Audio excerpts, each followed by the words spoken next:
You're watching Contractor Evolution, where we unpack the systems, tactics, and skills you need to take your fast-growing contracting business to the next level. You're here to learn what it takes to scale up, work less, and increase profitability. You've come to the right place. Stay tuned to learn what separates the new breed of contractor from the old school, and welcome to your ultimate guide on the business of contracting. Hey, just before we jump into things, I wanted to let you know you can get the free resources that we talk about in this episode in the show description. So hit pause right now, go download them, and they'll be waiting in your inbox by the time we finish this episode. Hey everyone, and welcome back to our Contractor Evolution Recruiting Roundtable. This is part 2 of an episode. So if you haven't listened to part 1, I would highly recommend it. You'll see it in the podcast app or Spotify or wherever you're listening to this. This is just the episode we released last week. You could listen to this as a standalone, so that's totally fine, but I really think it was a powerful hour talking about the 7 fundamentals of a very strong employer brand. Today, we're going to talk about like the quick and dirty, easy to implement stuff. You could think of this as low-hanging fruit. These are tactics, tricks, stuff you as a business owner can go out and do next week that's going to move the needle in the right direction where your employer brand is concerned. And for this episode, I'm joined again by our amazing roundtable. We got Coach Ryan, Coach Thomas, and Danny Kerr. Hey, guys. Hey. Hello. Hey, welcome back.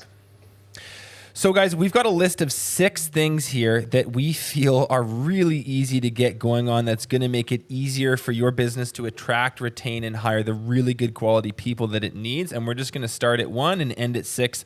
Point number 1 is a good one. This is something we've seen a lot of people do with a ton of success. It's creating a join our team landing page and then sort of a recruiting style video and actually housing that on your own web page, your own website. Igor, let's start with you and then we'll go to Ryan. Yeah, so if you're serious about being a real recruiter and a real leader, and you want to do that for some time ahead, you have to have some assets on your website that are going to speak to what makes you so freaking awesome. And with all the choice out there that a prospective employee has, why are they going to come to you, right? So the standard recruitment practice is we'll just throw up some ads on Kijiji, on Indeed, on whatever. But the problem is that those places don't give you a spot. They don't give you real estate to really highlight makes your organization. You're kind of so stuck awesome in their format. You're stuck in their form. Totally. So what I suggest, and I mean, we do this, so this is not just kind of blank talk here, is you go out and build a very simple section to your website that's wholly devoted to recruitment and prospective staff, right? And it can be a work for us. We call it a join the team. You can call it whatever you want, but it is a section of your website, and it's real estate that allows you to house really cool shit that shows how awesome it is. And what you do is you drive traffic and you drive eyeballs there. So you want to own that real estate. Don't invest into a rented land. Invest into land that you own. Right. You can still have great job postings 100%, on Kijiji, on Glassdoor, but where do they go? Recruiter. Yeah, they'll go through the form and you'll get an email pushed to you from that site, and that works as well. Those are good like tentacles to have out there. Yeah. That's another net to cast. But what Igor is saying is make sure you've got a home base that describes how awesome of a company you are to work for as well. Totally. And maybe you could just highlight like what would a good one include? Yeah, exactly. So there's a couple things that come to mind. So creative assets, right? You need imagery. And what I would suggest is you have video, right? This is not like 1996 where you have huge cameras and very expensive video production. So it's relatively inexpensive to produce a pretty cool video. If you want to go check out ours on the Breakthrough Academy, join the team section. It's right off of our website. You can see the highlight video, like a really nice 2-minute video that highlights the team and you speaking as a leader of what's so awesome about being there. You need professional images. I've talked about this before. It's like $700 for an entire day to have a really wicked pro photographer take a ton of images. Great ROI. You need assets. And then so that's kind of what's on the main page is like it's some really wicked imagery, it's a highlight video, and then some really good kind of wording. We call it copywriting. And then what you have right below is a list of every ad that every position you currently have open. Like open spots. Open spots, and you can click into them. So there's a list of them there with a quick blurb about each of the open positions, and then someone on the page can go click into it, right? So again, think about something this great where you've got awesome video, imagery, great copy, right? You can do so much more than just in other ads. Like you want to have, yes, there's the tentacles are out there, but you got to own your own land. Don't just be investing into rented real estate. Build your own, get your own land, and start driving people towards that, where you can really show off how awesome your team is and how great it is to work at your organization. I couldn't agree more. Talk about low-hanging fruit. If you want low-hanging fruit, this is it. When you said $700, I saw a couple members spent between $3,000 and $5,000 to put a really badass landing page together. The ROI on that is insane. You'll run that website, that landing page for years. You have it forever. Years. Yeah. You have it forever. Exactly. And okay, maybe you need to change the job postings and whatnot, but the ROI is going to be massive for that. A couple things that I just want to speak to a little bit is make sure in the videos and the content you're putting out there, that you're really speaking to your values, and you're speaking to everything we talked about in the previous podcast, the reasons why people are going to want to work for you. Super important.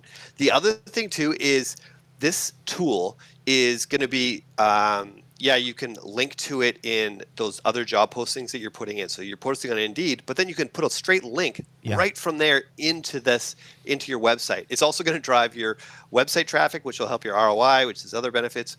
But like, you can post this on Facebook, Instagram, any social media, any platform you want. You can actually use this.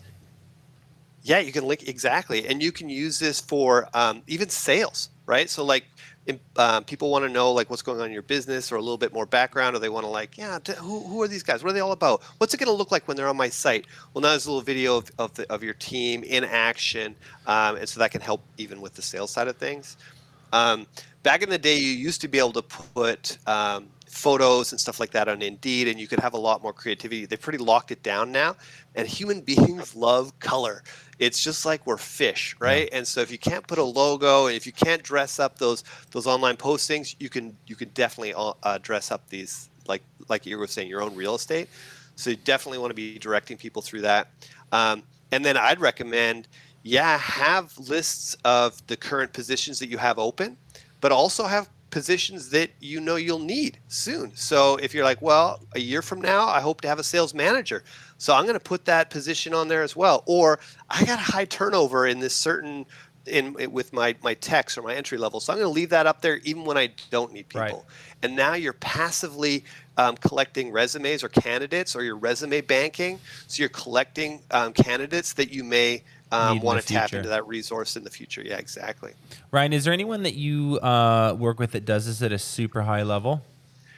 Yeah, Brett Farrington with Holiday Spirit Lighting has a really good example, and I'll make sure that we get a link to that in the show notes. We'll put, right in the description, guys, if you want to see like a really nice landing page that captures attention, you want to see a really cool, slick video that speaks to their exact ideal candidate profile. Brett's done an amazing job. You can literally just click the URL and go see what good looks like in this category. So that was point number one. Create that join our team landing page and get a video shot. Point number two is write better job postings. Like just improve the copywriting, the story that you're telling on those job postings out there on the various sites that there are. Danny, I want to hear from you, and then Igor quick as well. Yeah, this was something I first stumbled on years ago when I was trying to hire for another project manager. And I found I was putting out the ads of like, we needed a project manager, drive company truck, take care of our employees, do training. And I was explaining what I needed. And I kept getting people that were applying they had lots of experience, but they didn't fit the leadership mold that I was really searching for. And it was just a ton of people with, I was in the painting realm, so it's like a ton of people with 10, 15 years of painting experience and a terrible attitude and no understanding of what I was trying to create when it came to my team culture. So finally, I sat down with my current project manager, of which I was trying to clone. It doesn't work to clone people. And just said, like, look, man, like, what is it that makes you tick? what gets you up in the morning? Why did you start with us? Why do you stay with us? What do you love about your job? What do you hate about your job? And really got into like the inner language of him. And he started to kind of impart on me all these interesting things. He's like, Danny, like, I love that you're my coach more than you're my boss. Like, I love that I have like total freedom and autonomy to go after my own goals and achieve them my own way. I get to use like my strategic brain every day. He's like, I love that I have players that I get to play around with all of our painters and kind of figure out how to strategize who should be on what sites and how to make sure we fulfill on the customer promise. He's like, I used to be the quarterback of the football team in high school, and I get to use that same mentality, but just on the painting field with you. And it like clicked right there. And I was like, I could see like the title of my ad, right? It was a change from like need a project manager to need a quarterback to drive our painting teams. Wish you had a coach more than a boss. Looking for freedom and autonomy to drive your own goals. Wish you got compensated and paid for doing so. Boy, do we have a job for you. And I started to attract athletes. And it was interesting because it was just the copy and the language and the way I described things that fundamentally changed everything about who was applying. Now, I still got tons of people that were on EI that were just trying to like click and apply to every single thing that was out there. So that you're still going to get what you're going to get, but you're going to have certain people read this, and arguably the right people read this and get drawn into it, right? You want to speak to your ideal candidate. Just like in marketing where you want to build a message for your ideal customer, you want to build a message for your ideal candidate that speaks to the inner side of who they are, right? A quick one on sales that I inserted that really helped was, there's a lot of different things we put in there, but we'd always put in like the description of duties and the description of the company in light of what that ideal candidate cared about and not what we cared about as a company. And so like an example of that is I realized, and because I'm a sales guy myself, I suck at administration. And so we had somebody come in to help us with all of our sales admin needs. And while I was writing up the ad, I was like, I should really tell people that. And right, first bullet point in there, like description of duties, like work with our company admin to take care of all your sales admin needs.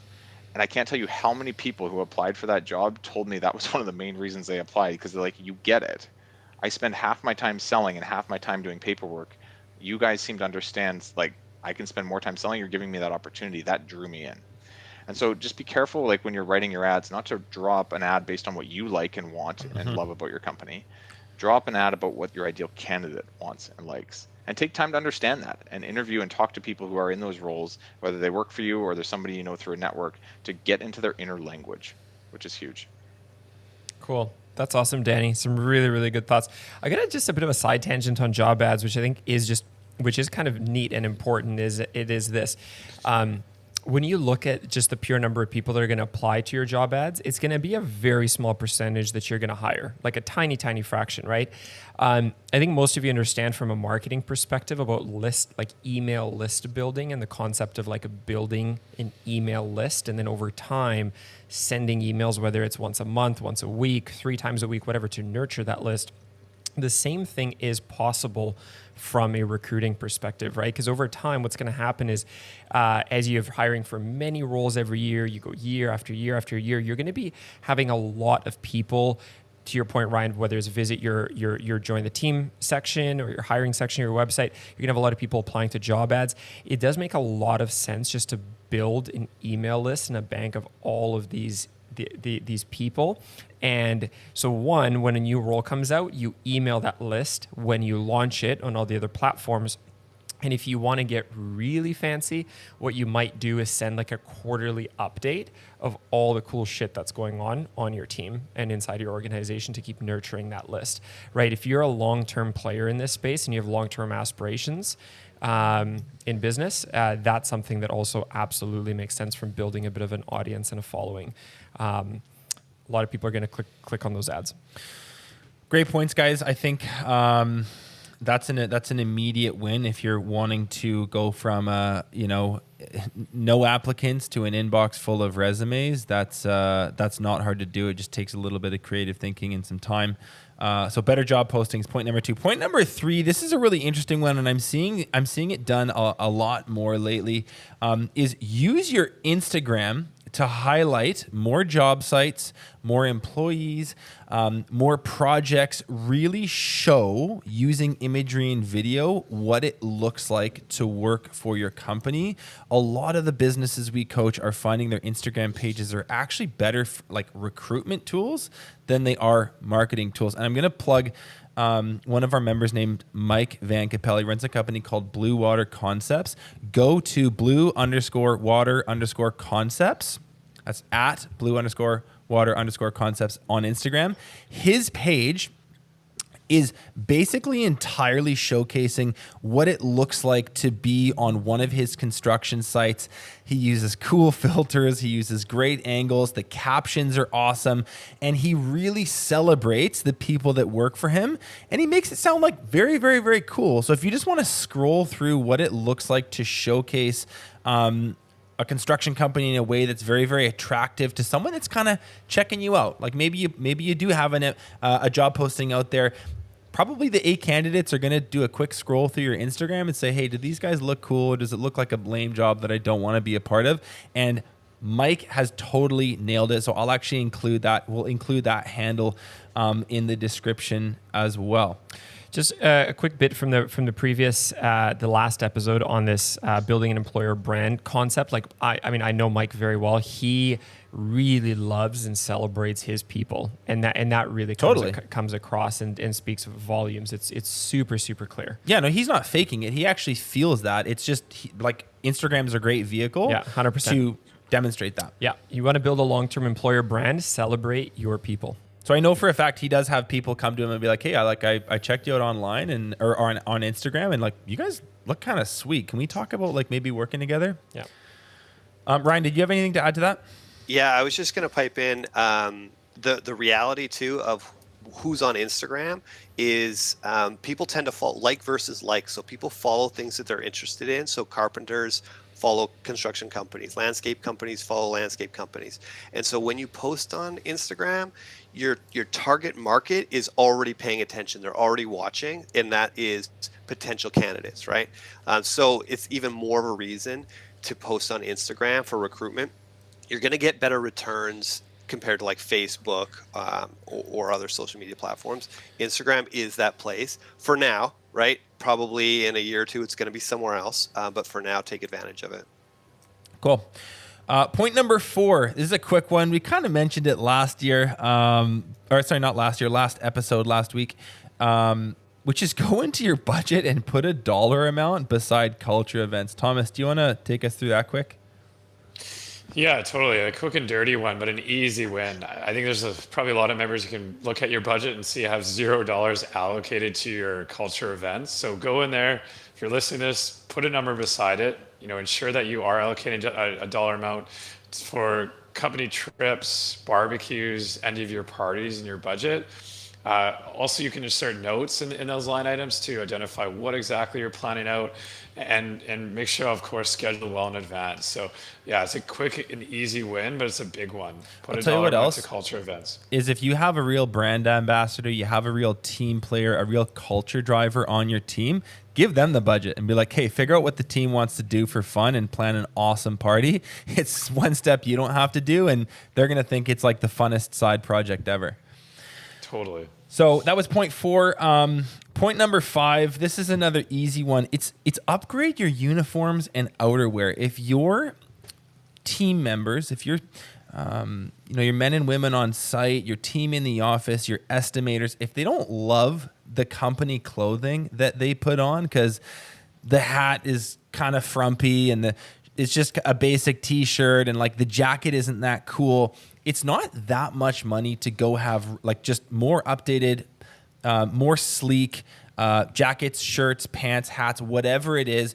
But go and ask your team first and be like, hey guys, I want you guys to feel amazing when you rock up to the house or you're on a job site. Like, what do you guys like to wear? If they like really specific mesh back hats with the perfect curve to their brim and like the nice pop on top, go get them that, right? If they like a certain kind of like button-up t-shirt or a specific windbreaker, Go get them that. They're going to tell their friends. It's going to actually impact the way that they interact with your customers. There's a confidence, there's a swagger, and you can do this quick. It's not that much money. Yeah, and in addition, we talked about the importance of assets when building an employer brand, like visual assets, photo, video. It's going to look way better when your people look on point, right? So this one's not like, again, it's one of these that's not super complicated. Like you need to have a clothing supplier that you like working with, right? So if you haven't picked one long term, that's definitely a good thing to have.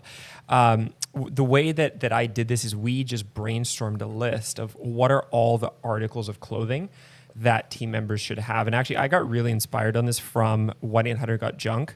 I know Brian Scudamore is a huge brand fan, and when someone starts working there, they've got a whole package of stuff to like nice vests when it gets a bit cooler, really good looking hats. They literally have Converse All-Stars that are branded. Like Socks. it just, yeah, it looks awesome in their their photos. Actually, as a matter of fact, I think Ryan's wearing some Breakthrough Academy socks as we speak. But no, it's fun. Like, so you brainstorm a list of cool stuff that would be awesome to brand, and then you tell them to send you a few versions of each. So if you want to have a nice polo, and you're like, I want a nice polo, high-end Under Armour, Nike Golf, whatever, send me some options, right? And they're not branded. They just send them to you in a box. I get them to my office. I've got huge boxes of, it's like the nice, plaid button-up shirts or the nice polos or the hats or whatever. And then I just pick the one I like. So I'm like, this is the plaid button-up shirt. And then you get the logos put on it after. But feel free to build, like dream a bit on this and put some thought into like what would be the sweetest set of swag. And then go build it, bring it to life, and your people love it. It'll pay back in dividends, both in, to Benji, your point, how they'll feel, and also it'll visually look really good as you're building out recruiting assets for a super solid employer brand. One thing too I've seen is this, like, even within our own brand, like there's what you give your staff, but there's also what you could possibly give your staff's family, right? So we have these, you used to have these BTA onesies, right? Every time someone on the team or one of our members got a baby, they get a little BTA onesie. We switched that to a bib because it lasts a little longer. They don't grow out of it. But, stuff like that. Or I see, like, my wife and a lot of the people we work with, significant others are like, can I get one of those jackets? Right? And being able to make stuff for their family. And it seems like something you wouldn't think of right away, but I've seen it now within our own company, like their families want our stuff because it's great stuff. Totally. So, and they're starting to love the brand, which is so cool, right? Danny's working in my office right now, and beside him there's a box of just stuff that I've ordered for wives because they wanted our shirts. So, it's good. Get your people some nice stuff to wear. Cool. Point number 5. Okay, last and final point of our low-hanging fruit list is implement a referral program. What do we mean by that, Igor? So when members of your team refer others, it is the right thing to reward them for it. So one, because they've clearly made some sort of effort to speak about the brand publicly. And when we say refer, just to be clear, we're talking about they would refer a potential employee, not like a customer referral. Like this is like, hey, you're giving me a potential candidate type of referral. Yeah, exactly. So they're going out of their way to speak with their network, whether it's one-on-one or they're promoting it like publicly. And Danny, I'd love to get some of your points on how people do that more on a mass scale. But basically, like at some level, they've gone out to their network and they're telling them like, hey, it's pretty freaking awesome to work at this company. And so one, you should reward them for it. Two, here's my recommendation. I mean, for whatever it's worth, here's what we do. And what I love about it is that it's really not transactional. So we don't give them it's not like here's money like for a referral. What we do is we send them and their significant other away on a really nice, relaxing, typically romantic kind of trip for a weekend. So we'll literally book it for them. We'll do the whole thing, make it super nice and easy. And so when that successfully happens and someone has started who they've referred, we'll recognize them on our big team huddle. And the effort that they put in to make that connection, and then we announce at that point that we're going to be sending them and whatever the name of their partner is away on a really fun, relaxing weekend, and then the whole thing gets booked for them. So it's such a nice way to say, and I know our people love it. It's such a nice way to say thank you, and it's not as transactional as just like here's a stack of cash. So yeah.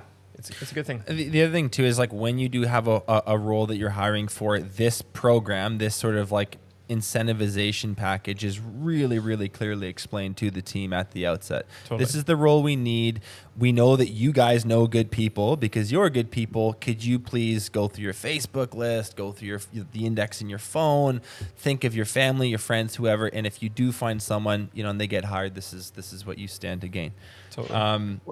Yeah, go ahead, One thing Danny. we've done around that, to structure that a one step further, I think goes a long way. Because I've seen this a lot too with our members. It's like, where do you get your best employees? And they always say our network. And I'm like, cool. And like, how do you get them? Well, I just ask them, and sometimes I get a few people. When you actually like structure a mini event around this can amplify in a very extreme way. So I'll give an example of this. I usually think Thursday, 3:00, 2 hours before the end of the day, have the whole team come in. They get paid, so their time's paid. Bring in some pizza and beer, whatever it is, and go over, hey, here's who we're looking for. Here's our ideal candidate. Here's the ads we've put out. Here's kind of this landing page we've made. What we would love is everybody on the team can basically message 100 to 200 people each on Facebook or text or whatever kind of medium you have with a list. Doesn't have to be people who are all going to be a good fit for this job. It can be people that you have a good relationship with, people you consider a good connector, and also ultimately people that you feel would fit the the profile of what we're looking for. And then basically give them a couple hours, create a little competition around it, and have them message people this almost exact message. Hey, so-and-so, our company XYZ is looking for a person in XYZ role. Curious if you might know anybody who'd be a good fit. Please see link below, which links to that landing page. PS, we're offering a $500 or $1,000 hiring bonus. Happy to split that with you if you didn't know anybody. Cheers. And to have your staff send 100 people in their network through Facebook Messenger that exact message, it creates a bit of a buzz, right? Mm-hmm. Because A, it's their friends, so they trust them, and they're going to probably look it up a little bit. And B, it creates something where they're like, oh yeah, that is totally my cousin, and they pass it off. And now you've got this like networking within people's networks effect, and it creates a bit of like a buzz. And when you have, like right now we have over 30 people on the team, having 30 people do 100 messages each, has 3,000 direct Facebook messages that would go out on, say, like a Thursday afternoon. That's crazy, right? So that versus, hey, can you tell anyone, or do you know anyone that would be a good fit? You might get 3 or 4. Facebook status, or like something that's very passive. This is much more active. You're getting out there and sending it to them. Totally, exactly. I think, Danny, the reason it works for everyone to hear is like Facebook posts, you just flip. But if I get a direct message from someone, doesn't matter who it is, I read the entire message, right? But I don't read every Facebook post. No way. Totally. Cool. Okay, guys. So there you have it. We got 6 really good, easy, cheap, quick to implement things. I'll go through it really just to recap, and then we've got sort of a couple points to close here. But if you want to improve your employer brand for little or no money and do it quick, here's some stuff you can do. Number 1, create a join our team landing page plus a cool explainer video on your website. Own your own real estate, like we said. Work on writing better job postings that speak to your ideal candidate profile rather than just like listing out the stuff you're looking for. Point number 3, use your Instagram to highlight more job sites, more employees, more projects, and make it look really cool. Point number 4, go into your budget, put a dollar amount for culture events. If you've got a brand ambassador or a real team player, have them plan it for you.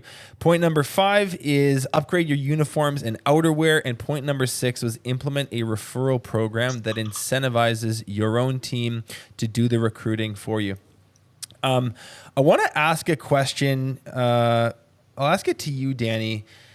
Thinking more broadly, we've done 2 episodes on this. Last week, we talked about the bigger picture stuff that maybe takes a bit longer to implement. Today, we went through some low-hanging fruit. What's at stake for business owners if they're not going to take this on? What's at stake if they don't take this seriously? Think about this, right? So those who are listening, think about if you were in business in 2008, what the finite resource was. It was jobs. It was money. There was not enough money in the economy, and there was an absolute need to double down on sales and marketing. If you just sat and wait for the phone to ring, you'd go out of business. We're in a new recession now, right? We're in the recession of people. And if we have the same reaction of just sitting and waiting, posting an ad, no one's applying, I guess I'll just sit and wait for some more, we're going to go out of business. This is not going to get better. the next 10 years is going to be very interesting because the entire economics of our country is changing right now. And the actual ability to find good labor that wants to work hard is becoming a finite resource more and more every single year. And what I'm thinking with everything we've talked about today, some of it takes a lot of time, some of it takes a lot of money, some of it just takes a lot of intentional thought, is how much of that are we actually putting into our day-to-day versus continuing this like never-ending gas pedal of sales and marketing. If we haven't adjusted to our marketplace, we will become obsolete. And as an entrepreneur, part of the definition of being an entrepreneur is to forge new paths. And when the economy changes around us and we don't change ourselves, we're setting ourselves up for failure. And so be very aware and be very conscious that this is a problem that's not going to go away. You can't wait it out. And the longer you wait to get started on some of these things, the harder it's going to be to catch up with those around you.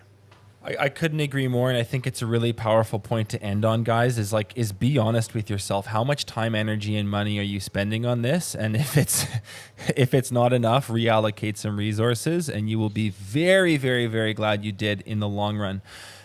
So everyone, in closing, I said this at the beginning of last week's episode. There's a ton of stuff going on in the world right now, some big macro trends that you don't have control over. Between this week and last, we've unpacked some stuff that you definitely do. I would encourage you all to get going on this sooner than later. And that's where we're going to leave this recruiting roundtable. I want to thank our guests for being here. Thank you guys for listening. And we'll see you back next week for more Contractor Evolution. See you guys. See ya. Thanks, everyone. Thanks, everybody. Thanks so much for watching this episode of Contractor Evolution. If you've already subscribed to our channel, consider sharing this episode with another contractor who you think needs to hear it.